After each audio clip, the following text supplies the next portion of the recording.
Dis Okam, tu me lis une histoire avant de dormir?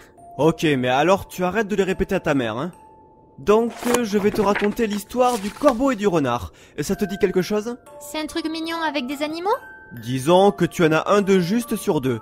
Il y a bel et bien des animaux. Donc, il était une fois, sur un arbre à moitié mort perdu au beau milieu d'une zone industrielle, un maître corbeau qui était posé pépouze en train de se faire sa pause déjeuner. Pourquoi il s'appelle maître? Il est professeur? Non, pas vraiment. En fait, c'est un avocat à la moralité douteuse. Il passe régulièrement dans le coin pour taper la causette avec les gros industriels. Il lui file masse de thunes, et en échange, il parvient à justifier auprès d'un jury que la rivière polluée par de grandes barres d'uranium n'était pas si importante que ça. Et les gens le croient? Cet enfoiré a beaucoup de charisme, et il a tendance à être plutôt persuasif. Et dans le pire des cas, il a 2-3 hommes de main à qui il peut faire appel pour péter des genoux le cas échéant. Mais bon, là, toujours est-il que c'est sa pause, et que, calé tranquille sur son arbre, il casse la graine avec un bon sandwich au camembert. Il en a bien besoin, vu que la matinée a été un peu difficile. Pourquoi? Qu'est-ce qui s'est passé? Ah, un gros dossier. Un travail bien compliqué. Une des grosses industries de t-shirts du coin a été prise dans une sale affaire, à propos de la confection de ses vêtements concernant son personnel. Ah, je vois le genre. Encore une entreprise qui se faisait de l'argent sur le dos de ses employés. Il devait bien les exploiter. Hashtag, on vaut mieux que ça. Ah ça, pour les exploiter, il les exploitait, vu qu'ils confectionnaient leurs t-shirts à l'aide de la peau des anciens salariés, qui étaient morts à cause des conditions insalubres. Le magazine Challenge a reconnu là le côté ingénieux des vrais entrepreneurs, même s'ils ont avoué que c'était humainement flou. Le corbeau va réussir à défendre ça. Tu sais, il y a des fois où on ne peut pas échapper au glaive de la justice. Il est impitoyable, et tombe tel un couperet pour châtier les coupables. Bon, ça me rassure de voir que le tribunal va les punir. Quitte à parler de tribunal? Non, ça c'était déjà réglé, Maître Corbeau a l'habitude. Il a déjà conclu ça à coups de pot de vin.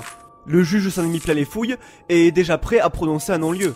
Non, le problème est plus général, plus global, la véritable justice contemporaine. Twitter. Oh mon Dieu, ils sont foutus. En tout cas, c'est mal parti, vu qu'un employé a réussi à tout filmer. Une très belle vidéo dans laquelle on voit les cadavres des employés être plongés dans des bains d'acide chlorhydrique, puis dépecés, découpés, teints, cousus, et au final recevoir un petit motif rigolo avec la marque Narmol. Le magazine Challenge a salué la prouesse mécanique de cette chaîne de fabrication, tout en indiquant que c'était quand même moralement audacieux. Mais comment il va faire? Si la vidéo a déjà circulé, c'est trop tard. Ouais, mais tu sais, comme le dit la maxime inscrite sur un cadre à l'entrée du cabinet du maître Corbeau, il n'est jamais trop tard. À moins que vous soyez un prolo, là il est trop tard. Smiley clin d'œil.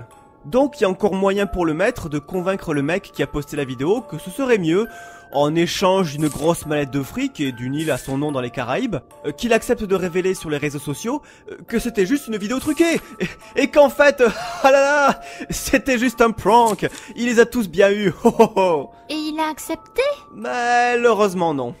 Le mec fait partie du pire genre de personnes qui puissent exister sur cette terre. Les personnes intègres. Donc bon, il a tout proposé, mais le type ne veut rien savoir, et préfère révéler au monde les agissements macabres de la boîte, plutôt que d'accepter les propositions du corbeau. Il lui a proposé de l'argent? Oui, beaucoup. Une voiture et un jet privé? Bien entendu. Un DVD de Norman à l'Olympia? Ah, c'est là que le mec a failli mordre. Mais finalement, il s'est repris. Après tout, il peut mater le truc gratos en streaming. Alors c'est terminé pour cette entreprise. Pas si vite. C'est juste que vu que l'argent ne marche pas, Maître Corbeau a décidé de passer à la phase 2. La menace? L'agression physique, violente et brutale. Bon, il aurait voulu faire appel au service de John Chasseur, mais comme ce dernier était encore en train de chercher la trace de Blanche-Neige dans son squad de toxico, il a dû appeler Edgar Renard. Ses méthodes sont un peu moins fines, mais le résultat est le même.